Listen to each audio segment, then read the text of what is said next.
I think Owner Actions is genuinely unique in what it does and how it does that. Today, there's not a chance I'd do that deal again. What do you think is the biggest misconception that corporate professionals have about buying a business? And I think the biggest thing is they think it means freedom. There's no freedom in owning your own business. I'm curious, what would you say are some of the common traits that you see in these founders that make them successful? They're usually frugal people, so they usually spend $150,000 a year. These aren't people that drive Ferraris and Lamborghinis. Why go with this business model? Because it makes it a lot riskier for you, right? Do y'all have any frameworks that you'll use for the analysis? What is the most conventional business advice that you disagree with?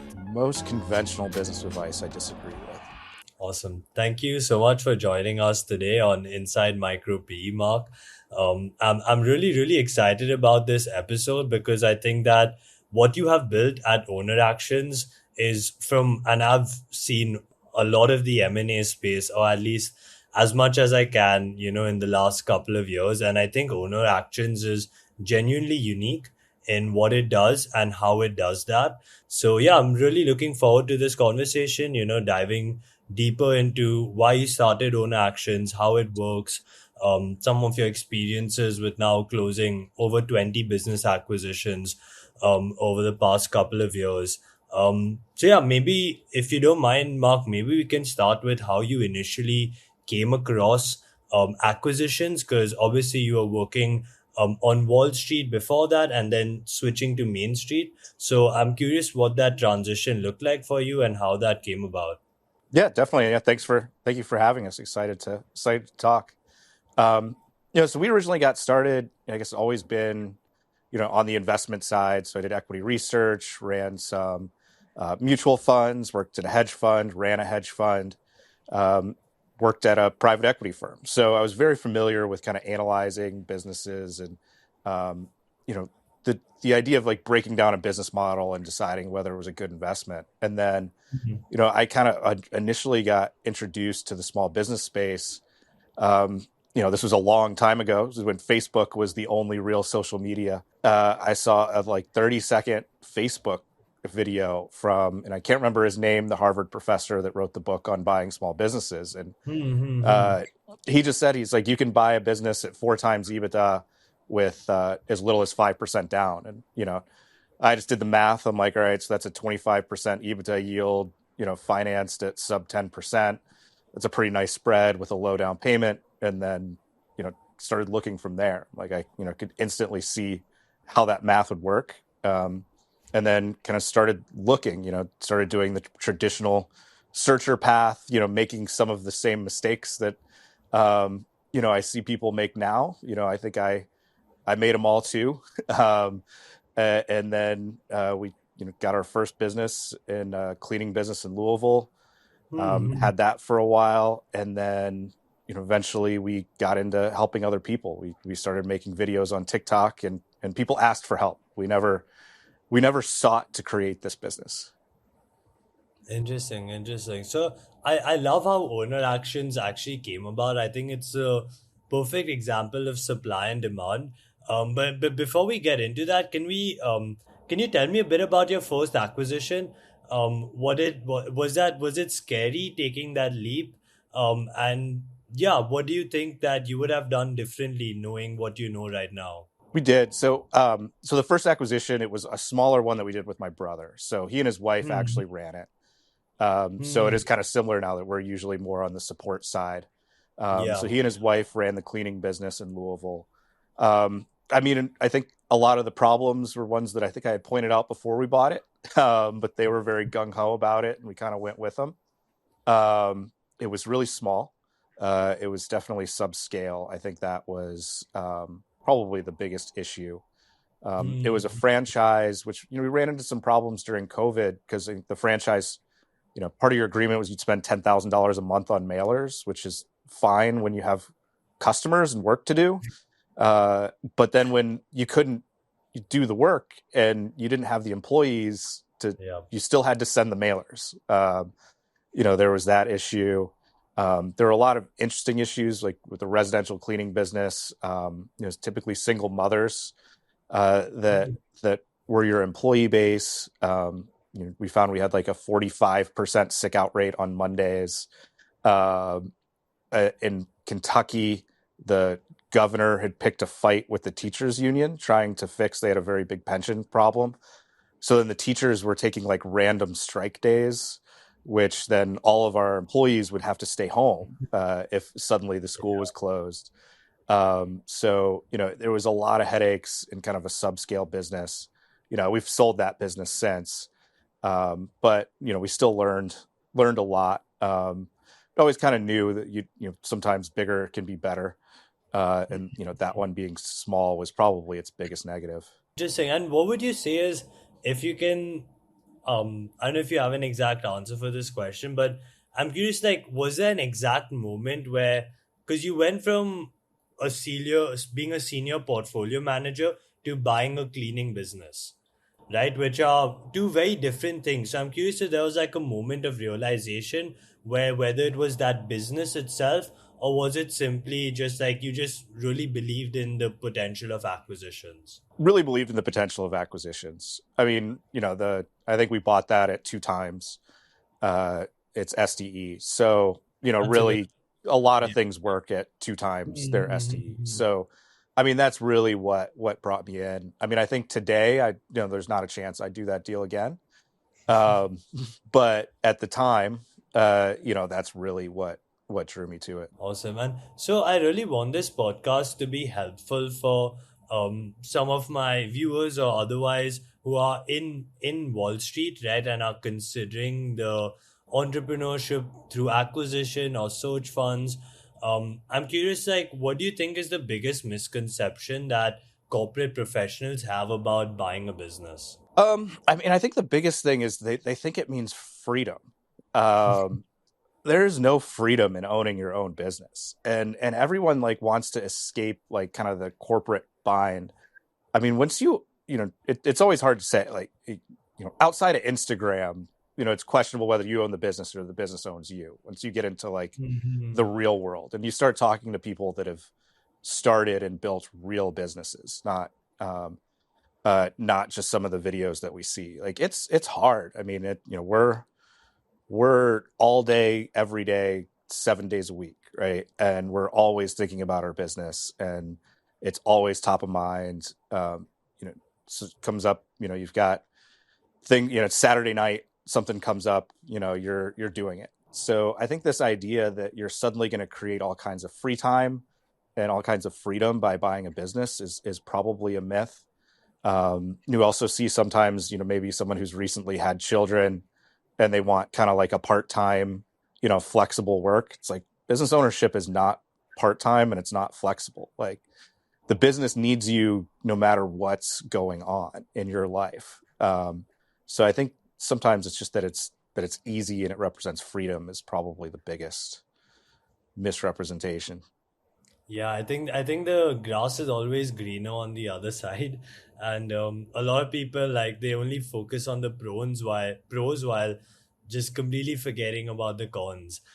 I think with owner actions, you've probably seen a whole variety, right, of different types of founders or acquirers. Try their hand at acquisitions. I'm curious, what would you say are some of the common traits, right, that you see in these founders that make them successful? I mean, really, really what we look for is someone that we think can handle the people side of the business, because I think that's what's ultimately going to drive the success. So, Hmm. Hmm. like we handle the financials for all our companies, so we don't need someone who's a financial whiz. We'll take Yeah. care of that. Ultimately, every business comes down to customers and employees, right? If you take care of your employees will take care of your customers.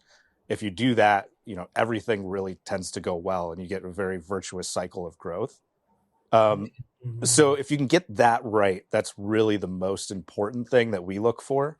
I mean, another characteristic is just, people can just grind it out, no matter what is put in front of them, they're going to get past it. And because, owning a business, you're going to have a lot of things put in front of you. You're going to have a lot of barriers that you're going to have to get past every day. Yeah. And people that just find a way are going to be, very successful. Hmm.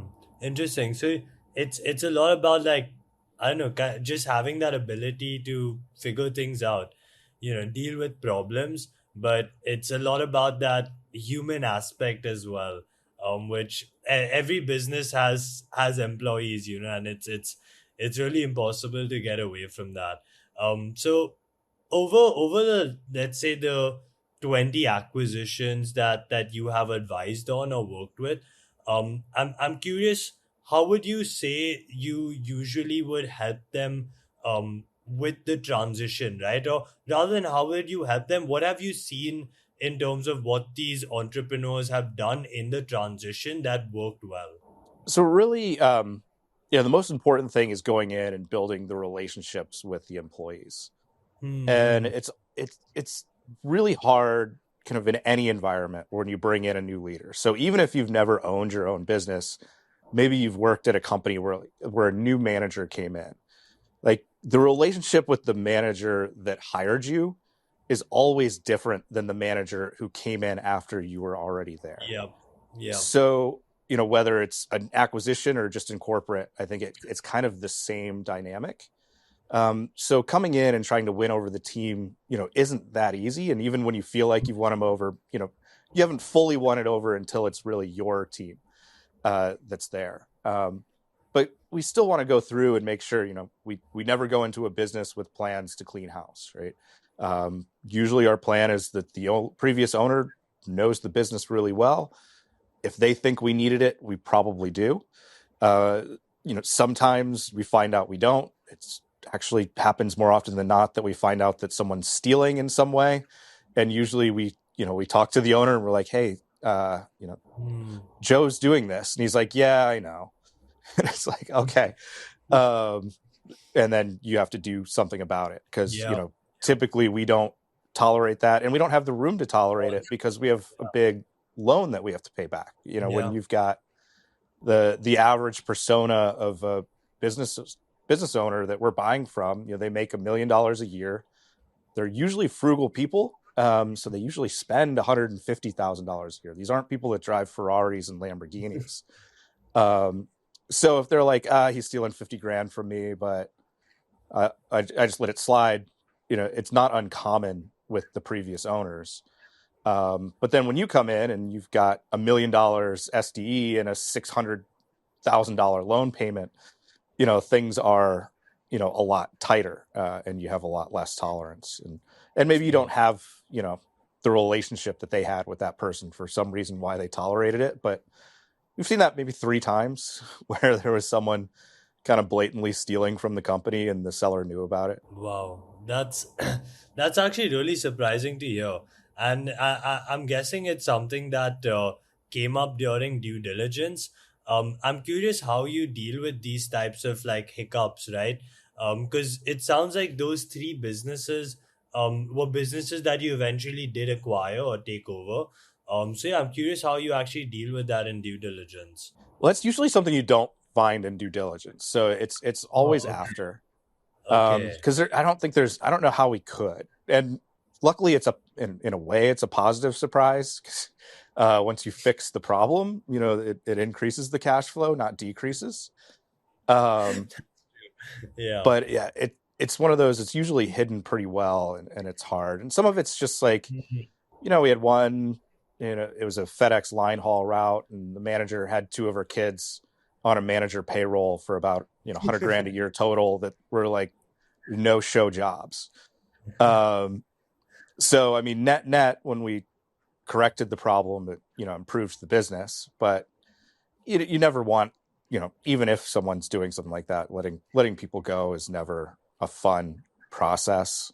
Hmm. And then you have to go hire a new manager, which as a new owner, it's not easy hiring new people. I mean, in that example, the infinite upgrade.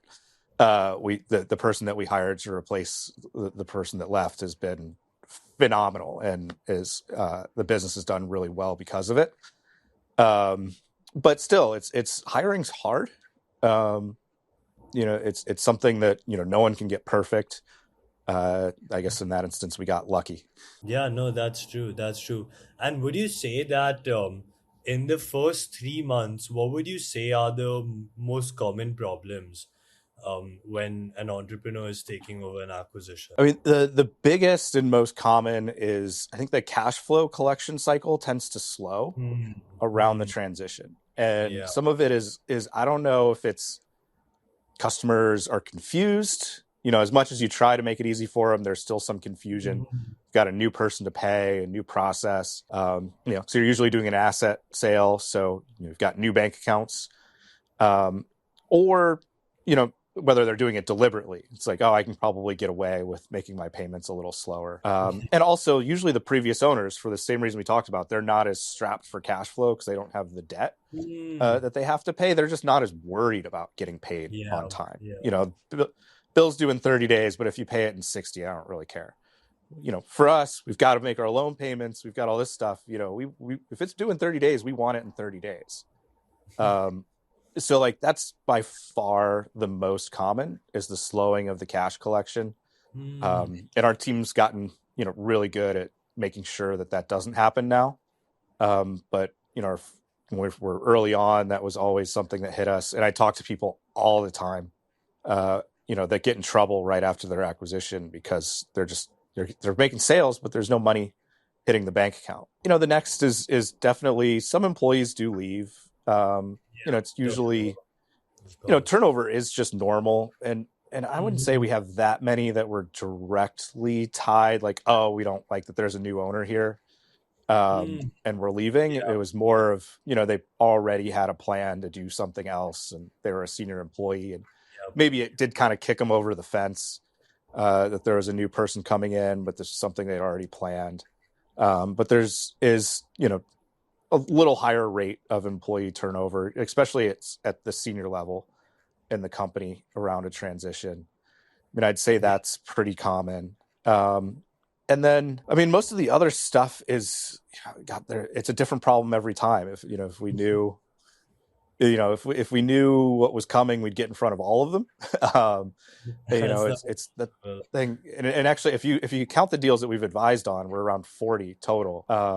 And even like the process, it's just like something's going to happen. But it's almost like a new thing every time. We had something with a bank on one of the deals we're doing right now where they initially turned us down, and I'm like, well, this isn't possible. The Hmm. numbers work, like we underwrote it, we know this is good. And it was just something the bank had not seen before, and this is the like a top 5 lender. And like uh and they're like, and we had to walk through and go through some of the issues, the way things were classified in the tax return, and eventually they came to our side. But like, there's just always, no one, I don't think there's anyone that's seen everything. Interesting, but it sounds like you're kind of slowly getting as close as you can. One deal at a time. It's really interesting the way you'll bring so much experience to the table that I totally see why an entrepreneur would want to work with you. So I'm curious on the flip side, like how are you choosing these entrepreneurs, right? Like, is there some kind of selection process? Like, how does that work? Yeah, so people typically come to us, usually fill out like an application on our website. Hmm. Um, and then we look through and invite, a certain number of people who fill out the application to, meet with me or my partner Katie as well. Typically, what we're looking for is, someone with, management experience, sales experience, and industry experience, and in an industry that they're looking to buy, Hmm. or obviously something that we can very easily translate. But we do prefer direct industry experience. I mean, there's certain types of businesses where it's not necessary, but for the most part, we want to see direct. So, like, especially like, manufacturing's really hot right now, with onshoring here in the U.S., and they just changed the tax laws around depreciation, so you can get a big tax benefit when you buy a manufacturing facility, and they raised the SBA limit, our government-backed loans, from 5 to 10 million just for Yeah. manufacturing. So manufacturing's really hot right now. Hmm. Um, but we'll only go and buy manufacturer with someone with manufacturing With experience. So experience, of it's course. really common we get people that have never set floor on a manufacturer, never been on a manufacturing floor in their life. And it's like, we're just, it's such a tough process, and the tolerances are so low, and the safety issues, and, dealing with, the labor force. People, yeah. Yeah, Yeah. we look for that direct experience. Awesome. So I'm curious, like, are y'all accepting people like every month or every quarter? Is there a certain amount, or is it just kind of like on a rolling basis? It's typically a rolling basis. Yeah. Every once in a while we put a pause. We don't Hmm. necessarily do like cohorts or anything Okay. like that. Like we Yeah. gonna it's as people come in, typically we bring in about 1 to 2 people a month, I'd say, on average. But it the average, most months are never the average month, right? They're usually below or above. Usually depends on if we were on a podcast that got a lot of attention, right? We'll get a lot inflow of people. Um, but it's, kind of as they come. But every once in a while, we're like, hey, we've got too many people. We'll put it on pause. Um, Hmm. I mean, right now we've got a pretty decent amount, but everyone is geographically centered in one point. So, we can effectively have more people that way because there's no overlap No overlap. uh, Yeah. between people. We typically like to have a few people that are willing to go anywhere nationally. That way, if we ever see anything good, we know we can get it. But then you can only have so many people like that. And, Of luckily we're course. pretty lucky. We don't have overlapping skills very often. It's pretty uncommon, but, it's always something we have to watch out for. Sounds like you'll make the right decisions as well, with who y'all are picking, and are doing a good job of making sure there's no overlap, which can be pretty hard because yeah, I'm sure there's a lot of promising candidates that are applying and that are looking to work with you guys. I love how y'all are able to do so much with such a small team at Owner Actions. Do you mind telling me a bit more about that? Like how your team is set up and yeah, who takes on what responsibilities? Yeah. So, I mean, I mostly just kind of oversee and put out fires, Mm-hmm. and focus. Really, most of my time post acquisition gets the majority of my attention. My partner Katie, so she kind of leads the searches. So she has a Sick. very big broker network now. Obviously, we look at the listing sites. We actually have really good luck on the listing sites. We have brokers that reach out to us that will reach out to them. We'll do Mm-hmm. direct outreach as well, for customers. So she kind of leads that aspect, and then gets everything up to the point where we're kind of deciding, whether we want to buy it. And then I guess usually I negotiate uh, the deal. So I kind of focus on that aspect. We have an analyst. He's a CPA, that he does all the modeling. So we probably model 3 to 5 businesses a day. Oh wow. So we're looking at quite a few. Um, so we're digging through a lot, right? I mean, maybe only 1% of the businesses out there are buyable, so you got to look at a lot to find something good. So we have an analyst that does that. He also does like the projections for the business plans and the loans. We have one person that does kind of like a deal execution. So once we're under LOI or under contract, he'll facilitate the Mhm. whole process of working with the legal teams, working with the bank, working with reps and warranty insurance, really making sure everything gets done for the closing process. And then also, I'll work on the legal aspect too, to work with the lawyers to make sure we're good on that side. And then we have our kind of back end team. So we have our financial management team. I think we have 3 people there now that do bookkeeping, uh, payroll, payables, receivables, collections, forecast, cash flow forecasting. And then we've got one other person that can do, some light automation work, and some light website work. And then we have a marketing firm that we work with as well on the marketing side. So we Mhm. actually used to have this internally. We've kind of moved it externally, but we've negotiated a really deep discount where we they charge us half the rate for our people that they do anyone else that comes to them. Um, so, but then they'll do all the digital marketing. And basically, we just told them you don't have to do any customer acquisition, so charge us less. We'll do all the customer acquisition. You give our people a lower price, and I think they're getting better returns on ad spend than we were. So Hmm. um, we don't run those services to profit, so we don't profit off of our financial management. We kind of run it at costs. We just do it to help the company. The marketing, we just do that to help the company. So yeah, we found that we want the higher return on ad spend because we own the companies. So Obviously. that was more important to us. Obviously, no, that's really interesting. I love how like the team has sort of grown over time, right? And just simply based on what you need, right? What the businesses need, what the demand is at. Um, and yeah, I can see how it's just an insanely helpful partner to have.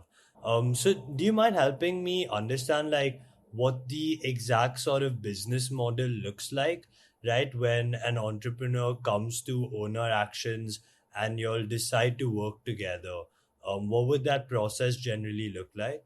Yeah. So like once somebody's accepted in, we kind of do a contract or, our typical Mhm. equity, we typically take 15% equity for all of our work. Um, so we just kind of put that in writing up front. And then once we get started, we have what we call like a get to know you period Yeah, where we give them some homework. So we say, hey, go to the listing websites, find everything that's a good fit for you, and what fits your background and your interests, and put together a list, and then we're going to schedule a meeting to go through it. And what's really important during that call is we always say, like, your reason for liking this can't be the numbers. It can't be that I liked that it made $1.5 million. It has to be something in the words or the yeah, something description to of the business yeah. of why this is good for you, and kind of go through that process. And we can really get to know people better than just by reading their LinkedIn or looking at their resume through that, because there's a lot of things, because sometimes it's just their interests. We had one guy that he had worked in a sales role, which we could work with in a lot of different ways, and ran Hmm. sales teams. Then he just really liked boats, so he wanted to look at things that could use his sales skills but were related to boating, Hmm. because it matched his skills and his hobby. Obviously that's not going to be on his resume. And we started doing it because we had a nurse in New York. We were looking at healthcare companies, and he kept wanting to look at electrical companies. I'm like, hey man, like, you got to have a license. You're a nurse. Let's focus on what you know. And he's like, no, I have my electrical license. I'm actually a member of the union. uh so it's like, oh, like that would have been really important information early on. And that's actually when we started, is to try to uncover like hidden talents. That's really interesting. And so do you interview them personally yourself, or what does that look like? Yeah, so we interview everyone. So we have our application up front, and then we'll, once if we get past that screening, then we'll do an interview. I love it. I love it. And is there any cost associated to it besides the equity? No, so we do a deposit. So we do a $5,000 deposit spread over 3 months, that credits towards your purchase. Hmm. Just because we've been taking advantage a few too many times of Yeah, people that are just never going to actually buy anything. yeah, And we yeah, put a lot of work into it. yeah. So we just want to make sure, if I'm going to put hundreds of hours, thousands of hours into this, I want to know that you want to do it too. But Hmm. we fully credit that towards the purchase, Makes if you sense. buy anything. But then, yeah, everything, generally our profit is the equity. And then the services that we do post acquisition, we do as a pass through. So we do it at cost. So you can get, our financial management's typically a 70% reduction versus market costs for a third party. Hmm. Hmm. And then, yeah, our marketing, we've got it down to about half the cost of what they would, pay, if they're doing it on their own. So, um, where I make money is really only the equity. Yeah. And everything else just kind of covers costs. No, that makes a lot of sense. And I'm curious, like, why go with this business model? Because it makes it a lot riskier for you, right? and it leaves your returns kind of open ended. It does. So, I mean, I guess I came from a, fiduciary wealth management background where, you try to align yourself with your True. customers, Yep. and kind of the brokerage model just like never really sat well with me. Like, Yep. let's just do a transaction to get a fee.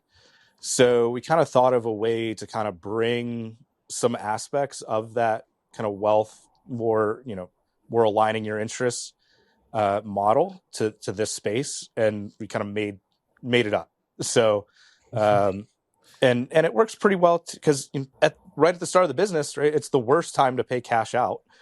So obviously, paying us in equity keeps cash in the business, and then we're completely aligned. So if we do a phenomenal deal and things go great, and our client, the company's worth $10 million, and we basically started at zero, which most of these companies, Mm. your equity injections equal to the transaction cost. So, Yeah. Yeah. day one, every one of these companies is worth zero. So like we're taking compensation, it's 15%, but it's 15% of zero at day one. And if we grow it into 10 million, then Yeah. that's going to be a phenomenal deal for us and them. Yeah. If it stays at zero forever and it ends up as a really bad deal, then we're going to get nothing. And then from a workload standpoint, when things aren't going well, it's a lot more work for us. Like we're much more involved when things aren't going well than when they are. So it's, not only do we get paid less if it's a bad deal, we have to work more hours for fewer dollars. So our dollar per hour is basically zero if it was a Yeah. bad deal. So Yeah. we really like that. It's a way you can always feel good about sleeping at night that, our success is fully aligned with theirs. And Yeah. Yeah. everything that we do is to try to increase value for them. Yeah, and generally in like entrepreneurship, there's always going to be risk, right? And I think having a partner that's willing to share that risk with you is really important because the incentives are aligned. You have shared risk. I think that really leads to the right type of partnerships. So yeah, I think that makes a lot of sense. I'm curious, like, what is the success rate from somebody working with you to actually buying a business, right? Is it more often than not they are buying a business, or would you say that there are often people that, like you mentioned, right, maybe lead you along a bit? They aren't actually that confident or able to take the risk of or the leap of faith of buying a business. Yeah, I mean, we can tell, pretty quickly, usually in the first few months, Yeah. whether someone's gonna ever close a business or not. Hmm. And Hmm. it's really kind of just how engaged they are. I mean, I think, I guess before we did start doing the deposit, it's just a lot of, I don't have anything to lose. I'll just have this person search, and I won't be very engaged. Um, but if you want to actually buy a business, right, you've got to be really quick. Like things happen fast, right? There are Yeah. more buyers than sellers, so Yeah. speed is. So if someone takes a week to respond to an email, it's like, all right, this isn't going to happen. They're not really that engaged, Yeah. and typically we'd get, after 3 months, I mean, maybe 30-40% of people kind of fall into, kind of that category that we could tell, they're not really in it. Hmm. Other people that are really in it, our close rate is very high. If within 12 to 18 months, it's extremely Wow. high probability if Yeah. someone's engaged, Yeah. we're going to get a deal. Obviously there's always a luck aspect to that. As The with every. right thing coming along. I mean, we have one person we're closing on this month. He came to us at the exact same time. The perfect deal for him came to us, and I actually already knew the seller, so we had an in. So it was just like instant, right? Instantly Yeah. Yeah. found a deal. And we've got someone else who's been left at the altar 4 times due to no fault of his own. Yeah. Um, Happens. and so 2 of those deals had gone for 6 months in LOI. The things just had dragged out. He had really bad luck. We actually think we might be able to save number 4. Actually, today is the next thing that I need to do. I think we're gonna we've got a little Hail Mary that we're going to throw that we're hoping to save that one. So maybe I can say he's left at the altar 3 times. I can change that from 4 to 3, hopefully. But Best of yeah, luck. there's just always that luck aspect too. No, of course, of course. So would you say, I'm curious, is it fair to say that if somebody works with you for 12 months, right, if they make it that far and they are committed, they more often than not are closing an acquisition? Very high likelihood they're going to close an Awesome, acquisition. awesome. Or That we'll that's probably get an LOI in that 12 months. You probably won't close in the 12 months, but you'll probably get Mhm. under LOI. Of course, because due diligence itself is its own beast. I completely understand that. Um, Yeah, Interesting. So, and it helps a lot for us. I mean, mhm, our not so shameless plug. One of the things that helps the most with working with us is the credibility with a broker that we can close. mm, So, someone doing it themselves, a lot of times a broker doesn't want to work with them yep, because it is really hard for a broker to get that listing. Like they might have worked for 5 years to get that listing.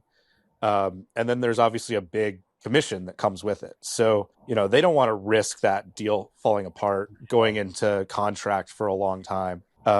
So what helps us get a higher success rate is we can prove that we know how to close and mhm, like we know how to fix the problems when they come up. So that means the broker becomes like our champion. Most people have that problem where the broker's stiff arming them and they're fighting yeah. the brokers all day. Um, we have our first competition, and then the brokers are fighting for us with the seller. Yeah, no, that's actually having the broker on your side is it makes a world of a difference. I'm sure like anybody in the acquisition space has at least one bad experience with a broker. I think Yeah, it's just part of the game. So yeah, no, that's a really good point. I think that credibility just works. It just helps with everything that you do, especially with something like an acquisition, which is so trust based, right? Where obviously at the end of the day, to buy the business, your money has to hit their bank account. But to even start the conversation with them, to get the seller to reveal all of their details, to go further into due diligence, get them under some kind of like binding LOI, or exclusive LOI, that all takes a lot of trust, right? And credibility is one of the biggest factors that can help them. So I'm curious, I know you. I'm guessing like pretty much all of the acquisitions that have been done have been with the SBA loan, right? for the most part, yeah. Almost all our initial acquisitions are SBA. We'll Awesome. do kind of bolt-ons, finance, maybe equipment Makes or sense. seller financing. Makes sense. So actually, I want to talk a little bit about deal structure. I'm curious what you've seen in terms of like deal structure that has worked the best. We always try to put as little equity in as possible. Of We might course. shift this a little bit, our thinking, but effectively you are getting a government subsidized leverage. So to some extent, you use it. And then also it, helps keep more equity in the operator. Like we really want the operator to be the primary owner. So, it helps a lot there. We typically do the 5%. So with the SBA, so the SBA will finance up to 90% of the purchase. Technically you're supposed to put 10% down, but you can get the seller to do half of the down payment through a seller note, which the caveat to that is that seller note has to be on full standby for 10 years. So no Mhm. payments or interest, which, sellers are really, they don't want to do that. They're really hesitant. We phrase it as a bonus, so we structure the deal and then we say, hey, there's this bonus that you'll get if everything goes well. And that's that note, the standby note. And, that's worked really well for us.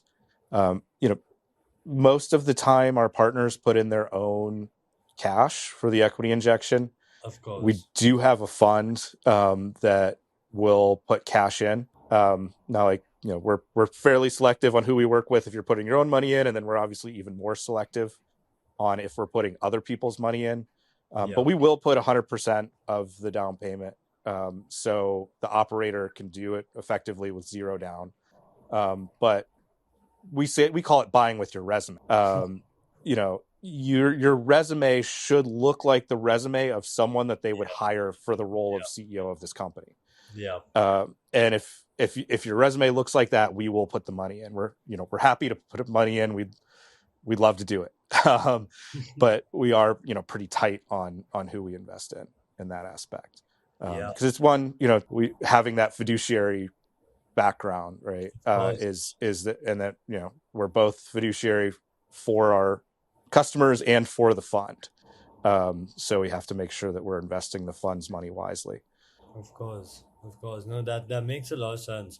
I'm curious why y'all have gone for this like $1 to $10 million kind of sweet spot. I mean, part of it's just the SBA. I Fair mean, enough. yeah, I That's mean, what I thought, but I typically thought I may as well ask. the 2 million, typically 2 million is where we say we're going to target as the minimum.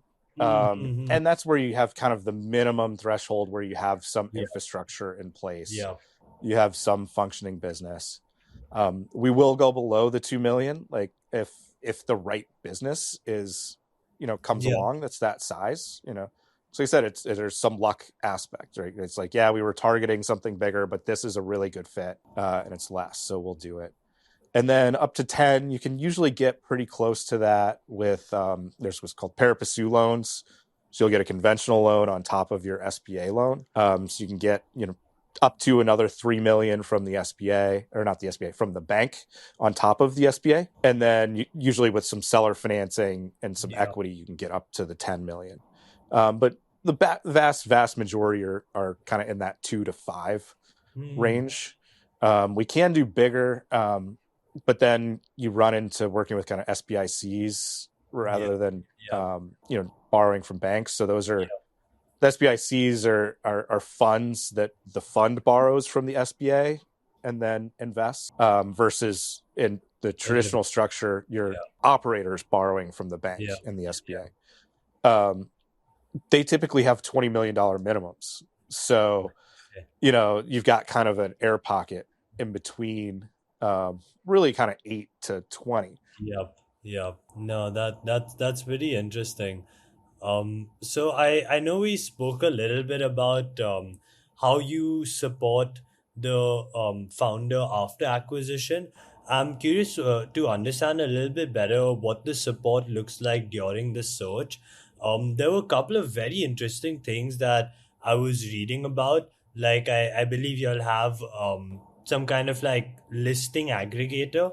But yeah, I'd love to hear from your perspective, like what you think really helps the entrepreneurs through their search. Yeah, I mean, we really do the search. We do the acquisition part. I love nice. Because, I mean, the average person, they're only going to do it once. Yep. Um, and it's a highly specialized skill set that, like, Yes. I was terrible when I started. I did all the mistakes, right? And I ran a hedge fund that was, the number one performer in the space. I ran a top tier real estate fund, worked at a big hedge fund, or worked at a private equity firm, or private equity. We owned community banks, so it was a little different than like your standard, because you can't. We owned the bank, so we typically would have about 20 banks in our portfolio. So like I had as good of a background as you could have coming in, and I still, like, looking back, I made just so many stupid mistakes and did so many things wrong. So, to expect the average person to be really good at the searching and acquisition who's never done it before, it's just not possible. So we just do it. So we say, during the acquisition, we're a doer, and then post acquisition, we're an advisor.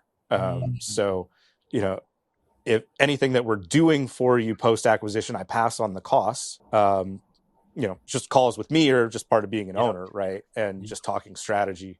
But if we're actually executing something, but during the search process, we are just doing, and that's part of what the equity compensation eventually is. I'm curious, like, what do you think is the most helpful thing that y'all do during the search, right? Because it sounds like y'all manage most of the search, but at the end of the day, the analysis will come from at least that industry knowledge and that side of the analysis besides the basic fundamentals will come from the partner that y'all are working with, right? So I'm curious, like, how you'll try to support them best, right? And kind of what that dynamic look like. So, I mean, it's tough. I'd almost say the biggest thing that we bring is that credibility, because that's something, Mm, of getting the deals closed and getting yep, the brokers to fight for you, because that's something that you you you can't don't. just recreate, and Yep, not a lot of other people have. yep. I probably like under subscribe to the, I think our analysis is probably worth more than I say in my head. I recently heard some phrase that people say, you like discount things that come easy to you. Like, I don't know, I've been buying businesses for 20 years, analyzing businesses, worked at a hedge fund. You've got 30 seconds there to decide, whether you're going to buy, maybe 20-30 million dollars of a stock, right? So the business analysis is just like second nature to me. Yeah. It probably is ultra, we do add a lot of value there, but to some extent that, we're doing it all the time, because we've seen so much, right? Not just in our Yeah. True.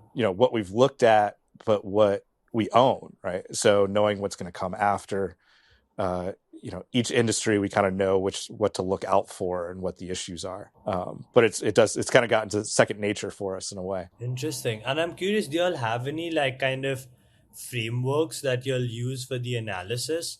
Or is it just done kind of every time, kind of from scratch? No, so we do, and that's always been. I've always been very process oriented and kind of making investment Yeah. decisions, Yeah. and um, of course, we model out the numbers and kind of see what the model looks like, but that just doesn't capture that much. So we have something, I call it the Fleming Deal Index, where it's about a 10-factor scoring model that will go through and compare and rate the company on each one. And we get kind of a score at the end. And, there's a certain score that's buyable and a certain score that's not. And then it also helps us a lot in, kind of comparing and contrasting, different options. So if someone's, in that really great situation where they have more than one to choose from, which doesn't happen that often, but sometimes, it's like, all right, we've got these two deals, we got to decide which one we're going to go after. It gives a good way to evaluate it, Yeah. because, in that situation, I know some people might say, well, let's go after both. But then, you burn your reputation if you do that, right? If you put in an LOI that's not a real LOI, you kill your reputation in the marketplace. And relationships and reputation are everything in every business. And that's also probably what's helped us with the brokers, is that we kind of take every interaction with that mentality, right? This is a person we're going to have to work with again. We make sure that we do things the right way. Hmm. Yeah. No, that makes sense. That makes sense. And are there any proprietary kind of tools that you'll use during the search? We do. We've made them public recently. So our deal index is on our webpage. We put that out there. So we've made it public. We had our own pricing, like valuation model. We actually put it in there. Interesting. So like we have our own proprietary way to value companies, and it's usually comes out pretty close. I mean, we also run like the standard comp tables, Yeah. but like sort of been putting valuations on companies for a long time. I think at one point I had a model that valued all 5,000 publicly traded companies globally. So a lot of experience in valuing things, um, and so it kind of goes off of that, and it's kind of Yeah. a simple model that can work for everything. So we have those two kind of proprietary things. Of course, we have our models that are our own, we built, but other people can build financial models too. We have a certain way that we want to see it, but those two things, we made some of our proprietary stuff public. No, that's really interesting. That's really interesting. So I'm wondering, like, what would you say is the ideal owner actions partner buyer, right? Are they like leaving the corporate world? Are they a serial entrepreneur? Um, Yeah, what do you think? I mean, most people are leaving the corporate world versus we have a few serial entrepreneurs, which we're Yeah, happy to work with either. yeah, Our bigger thing is, we want to see, 10 to 15 years of work experience. We want at least 5 years of managerial and or sales experience. And those are really key. So, hitting that and then having experience in an industry that, you tend to see in the small business space. yeah. And then also, or, something that we can easily translate. But Hmm. if you can sell, you can do a lot of things. I mean, ultimately, small business is sales, right? Every CEO of a small business is the chief revenue officer of that business, and it's not even just a small business. Like Jamie Dimon is the chief revenue officer of J.P. Morgan. Like he's out there selling for J.P. Morgan. Yeah. I feel like that kind of myth of like work on your business, not in your business. You're always the face of the business. You're always the one that's going to bring in the most sales. So I'd say sales experience could cover for a lot of failings in other areas, because we can support in the other areas. But then also at the same time, you need to know how to manage sales teams also. And even with sales, as I say, sales is so strong. A lot of people that are great players aren't great coaches. So, I mean, finding someone that has that ability to be kind of a player coach on the sales side is kind of an ideal with some insight into the industry. Yeah, no, that makes a lot of sense. That makes a lot of sense. So switching gears a bit, if we zoom out, right? I think that the ETA space has like absolutely exploded. And that's simply relatively, right? In the last 5 years, compared to what it was like before. I'm curious in your perspective, where is this space heading? Do you think that acquisition entrepreneurship is becoming more mainstream? Is it already mainstream? Yeah, what's your take on that? It feels very mainstream to us, which I don't know if that's just because the social media algorithms are pointing, all we see is ETA stuff, versus I think probably the average American, or person globally, doesn't really know that much about buying a business. So I think the ETA space feels really big to the people that are in it, um, and much bigger than I think it really is overall. I mean, I think we do have currently an imbalance. Like there's definitely more buyers than sellers. Yes. Yeah. Um, Demographically, that whole silver tsunami thing, it should happen, but it's Yeah. not happening. Yeah. Um, and someday, these people do need to retire, but today they're not. um, so I don't know. I think at some point we probably will get a little better balance. I don't know. I think the overall ETA community is going to continue to grow, because I think there just are a lot of people like us and like you that are helping grow the space, and it'll continue to grow. I hope things get a little more in balance and makes it easier to buy things. Um, but I mean, even within that, there's a lot of people in the ETA space, but there aren't that many like real serious buyers. We always kind of reject the term searcher. We're not searchers, we're buyers. Like I'm not here to search. Yeah. That's fair. That's fair. Um, so I'm curious, like, do you think there is more scope for, let's say, the way the ETA space has grown in the last 5 years, right? Do you think there's scope for a similar kind of explosive growth over the next 5 years, or do you think it's going to be more steady kind of, and the growth is going to plateau? I mean, I think there's two aspects, right? There's like the searcher ETA community, and there's no cap on that. Like that can grow to be any size. The ultimate, owner pool and buyer pool. I mean, there's the capital providers are going to limit the growth there. Mm-hmm.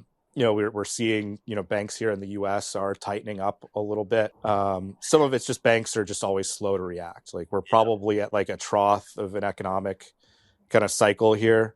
We're actually seeing pretty big upticks in everything that we look at, but Hmm. banks are seeing the trough numbers and tightening when really they should be going the other way. They should be loosening right now, but banks are always way behind because they're backward looking. They look at defaults, not revenue, not or orders. We look at orders. What's the order log look like? Order logs are picking up across at least the U.S. economy everywhere, but credit's going to effectively control the growth of the actual buyer pool, Yeah. and the SBA has tightened up. The banks have tightened up. Hmm. Private credit is in the news right now, not for anything related to ETA, but in general, there's a tightening of credit there. So I think there's always going to be that governor on like the actual people that complete acquisitions. So right, I think the number of searchers relative to buyers is going to continue to grow, but the actual acquisitions probably steady pace. Yeah. No, that's a really couple of really interesting points because yeah, I'm not as familiar with the US economy, but obviously from outside looking in, it's very difficult to know how things may turn. But I do see how, like, at the end of the day, like, these are small businesses that are very often like just embedded in their local community neighborhood, and they're almost always going to have these kinds of customers. So I do think that, like, it does depend a lot from business to business, but acquisitions just have so much potential, and I think that it was in a way like underutilized, right? Where so just to give you an example, in India right now, there's every year maybe a handful of acquisitions that happen below 50 million, right? It's just because it's not a very developed acquisition economy. Even if you buy something for, let's say, 10 million, until you grow it above 50 million or probably much more than that, there's not even going to be a buyer for it, right? Which is not the case in the US. So I do think that, like, what the US has built is like just such an unbelievably good acquisition ecosystem that there's, yeah, the sky's the limit, and it is in a way an efficient space, but in a way, but still has a lot of inefficiencies that provide for opportunities, to the right Yeah. entrepreneur. So I know that you're working on a couple of different things right now, right? I'm curious how your wealth management business fits into this larger picture, right? And whether there are any connections between them or kind of connecting dots for you at least. Well, I guess even before we shift there, like what you just said there about Mhm. the U.S. having the Small Business Administration, and I've talked to a lot of other people in other countries, and obviously very envious of having this because it's an Yeah. amazing program that has helped small business, and it's one of the key reasons of why the U.S. GDP is far outgrown the rest of the world. Like we were already had a larger GDP, and then we've been growing it at a faster rate for the last 20 years, Yeah. and it's because of the SBA. And really, people in other countries, like, and it's easier said than done, but we need to find like some kind of Yeah. grassroots of finding a way to bring it to India, to bring it to the UK, Mm. to bring it to Australia, because it's not it's not taxpayer funded. Like the SBA is a self-funded organization through their own fees. Obviously there's a government backstop that would come in if things went wrong, but it's a self-funded organization, so it causes like such a big positive economic impact for the next 100 years without requiring actual taxpayer dollars going into it. And that it's just something that if people start getting petitions and rallying people and finding your politicians to try to get them to create that copy, because it not only creates opportunities for people to buy the businesses, there's so many jobs that get created by these business owners and through these businesses. Small business is the growth engine of the United States. It's the jobs engine of the United States. And I just don't understand why other countries don't copy it, since it's not it's self-funded. So there's no reason not to. It's really a miracle though, because it's an amazing program. Like the amount of opportunities it can offer people, and it does not discriminate in any way whatsoever. It simply, is this business worth it? Yes or no, right? And they look at the financials. They understand. Obviously, there's some basic checks on the owner, but I think that like it's a really amazing program that, like you said, like it really becomes a way in which you can kind of transfer wealth between generations, right? And preserve as much value as possible, right? In these businesses. Which, Yeah. yeah, it's honestly a shame that no other country has it, because I feel it would be very interesting to see.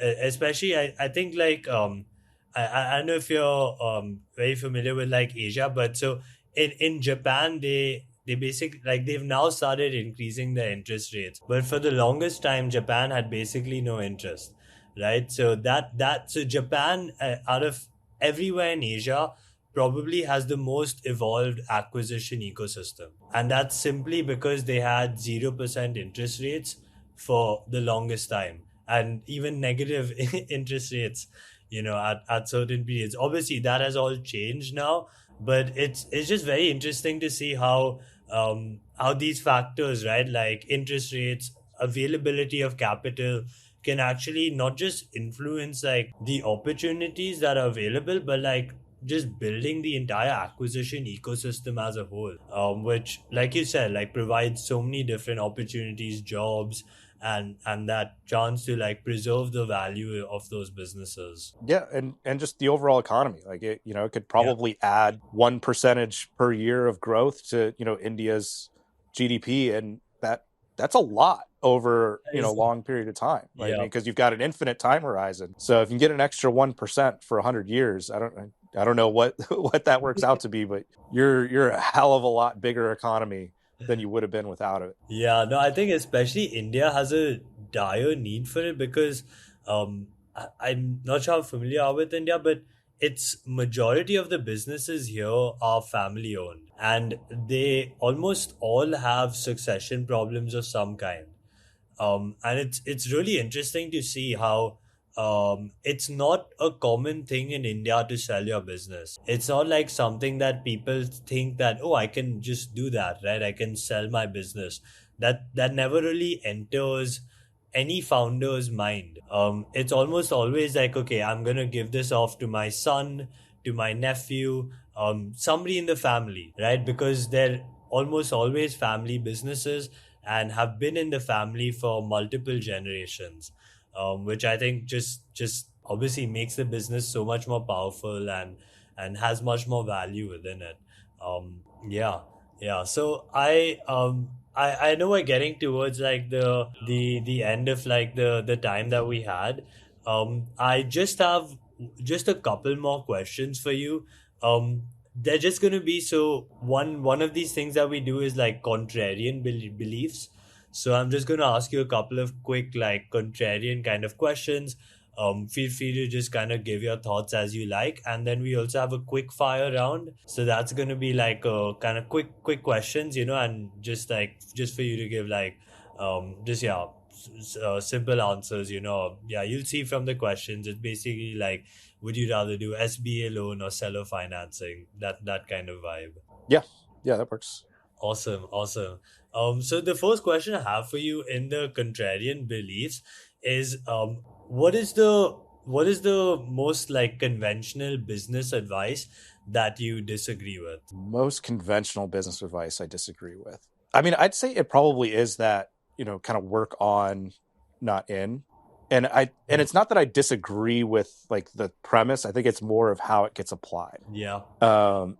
And working on your business is, yeah, making sure you are focused on the big picture and the big items that move the business forward rather than the day to day. But you still need to be very involved at what's happening inside your business and know what's going on. And your business needs you, especially when it's in the smaller stage. So I think what the spirit of, I think, what, the original person who said it was probably right. But I think what it's evolved into is more of like, well, I'm just going to sit back and relax, and the business is going to run itself. And the employees catch on to that. Like, if you're not working hard, they're not going to work hard. And eventually the culture starts to decay. So, I mean, you do want to make sure you're focusing on big strategic items, but you've got to continue to grind it out. Yeah, no, that's true. That's true. The next question I have for you is, I know that search funds is like it's a very, very, very popular trend amongst MBAs, especially in Stanford, Harvard. Do you think that is a good option for them, especially those that are, just 26, um, just done a couple of years in a job? Do you think the search fund is the right option for them? I mean, the search fund can be a good option. I mean, I don't think an MBA is necessary in any way. If you already have one, that's great. But if your plan's to buy a small business, I don't think you should go get an MBA. And honestly, I question whether the person that does that's going to be a successful entrepreneur. Because being a successful entrepreneur is being scrappy and getting a dollar of output from a dime. And so spending a lot of money to go get a very expensive advanced degree when you probably could have learned the same things off of free or very low cost resources. Like, right, the person I'm going to bet on is the one that goes and finds the free resources and finds the scrappy way to do it, versus the person that found the most expensive way to do it, because True. that person's probably going to find the most expensive way to do everything. And there's this old, like, on Wall Street, there's this like legendary book called like Reminiscences of a Stock Operator, that it was like a series of stories in the Wall Street Journal in the 1920s. So it's, over 100 years old and still considered like the gold standard. I think at one point he's like, I was analyzing this company, and, I went to the CEO's office, and it was beautiful and great wood, and he had gold trim on his notepad. And then I went to this other CEO's office, and he was unfolding envelopes, and that was what he used for paper in his memos. And he's like, I sold the one with the gold plated notepad, and I bought the one that was using the envelopes. Yeah, yeah. No, actually, I really love that you said that you don't need an MBA to buy a business, because so this is a bit of a side note.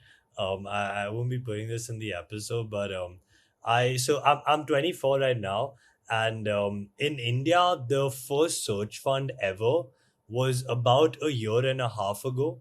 They completed the first acquisition from a search fund about 6 months ago, or 6 to 9 months ago. And I was at a conference here in Asia, for the ETA conference, hosted by INSEAD, their Singapore campus. And I met with, almost every big in acquisition entrepreneurship investor in Asia, or at least a partner at the fund, right? And I had about 5 or 7 different conversations. And I told them a little bit about myself and my journey. And I was just curious, right? If someone like me can, without having worked any kind of job or at any kind of large company, how easy or difficult it might be for me to consider a search fund, right? And whether or not they would be willing to back me. And almost unanimously, they basically said that, well, they really, really wanted me to do an MBA, and they seem to think that that would really give me the credibility, especially for investors to kind of back me.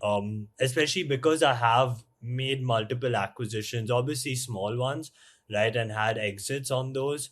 But it's, yeah, it was just, I've never been a biggest fan of the MBA. I feel like why spend $100,000 on an MBA when I can just like buy a business for the same Yeah. amount, and just like run that business, and I can learn so much more from that. But yeah, like they all said, like, you should do an MBA, and then we will back you. And I don't know, that's something that didn't quite sit right with me, so it was just really nice to hear you say that, because yeah, that's something that I've felt. But yeah, a lot of the advice to some of the investors. It's like they run funds that invest in ETA or search funds, right? So I guess they also have like a certain like nuance, like investor kind of more polished perspective. But yeah, that was really nice to hear. Yeah, and everyone's going to have their preference, right? I mean, Yeah, there's funds here that only invest in Harvard grads and Stanford exactly, grads, right? exactly, exactly. Um, my bet though is that their performance just isn't good Mhm. as maybe if you did it a different way. But if you would ask the person that runs the Harvard fund, they'd be like, "Oh, you absolutely have to have it. It's a requirement for us." It's just not for me, and I wouldn't consider it a negative if someone already had it. In a way, I'd consider it a negative if you went and got it to do ETA, Yeah, yeah, because yeah. there's better So resources many for better that. ways. Yeah, so many better ways. No, that makes a lot of sense, and that's what I always thought. Because it makes sense if you're like, hey, you're in IT and you want to switch to something more business, or if it's just a way for you to upskill yourself. But to do an MBA to then make an acquisition, I feel like there's a lot better ways to spend that money and time to prepare for a eventual acquisition rather than an MBA. Yeah, just go work in the industry you want to buy in. Exactly, exactly. That I mean, that'd be a much better. You're going to get paid. You might take a pay cut, That's but fine. you're going to get paid to go learn, and it's going to give you the best. Like what you're going to learn working in the industry is going to blow away what you're going to learn in the classroom. Yeah, no, 100%, 100%. Um, awesome. So Mark, I know I've taken up a lot of your time. I just have one last question, to sort of an end of the episode. If somebody is sitting in a cubicle right now and dreaming about entrepreneurship, acquisition entrepreneurship, what's the one action that they should take this week itself? I think doing our get to know you process, even if you're not working with us, get to know yourself. Hmm. And what that is just go to the listing websites, do a, national or global search, right? It doesn't matter. You're not buying these businesses. Size doesn't matter. Just look at everything, look at what's out there, and just take an honest assessment of your skills and interests. Yeah. Is this something that I would be good at, and why? Can I sell myself as the right person for this? Hmm. Because at the end of the day, the seller is going to choose who they want to buy. So if your resume doesn't match the business, you might be searching forever because you're never going to get chosen. So figuring out what is a good match for you and being really honest with yourself, and would am I a good fit for this? And I think that's by far the best way to start. And then if you find that there's a gap between Yeah, like what you want and where you are, then that's where you go and that's try to what fill that gap. it's Like about. I said, maybe you go work in that industry. And I said, you might have to take a pay cut for a year or two to go work in that industry and get the experience that you need. Because honestly, you might find out you hate it. Yeah. Um, there's always this grass is always greenner aspect of it's so common for someone to come to us and say, I've got 10 years experience in this industry, but I want to buy in something, anything but this industry because there's all these things wrong with it. It's like, well, there's all those things wrong with every single industry. So stay in the one because the shift from owner or from employee to owner is so different. At least keep the knowledge of the industry and focus on that. So, um, assess your skills, assess your interest, find your gap, figure out the best way to close that gap if you have one. No, that's that is some insanely helpful and not just helpful, very actionable advice. So I really appreciate that. Thank you so much for joining us, Mark. I think this was really, really insightful, and I'm sure there's a lot of people listening that got a lot of value out of it. I appreciate you. Yeah, thanks for having me. Had a lot of fun. Awesome.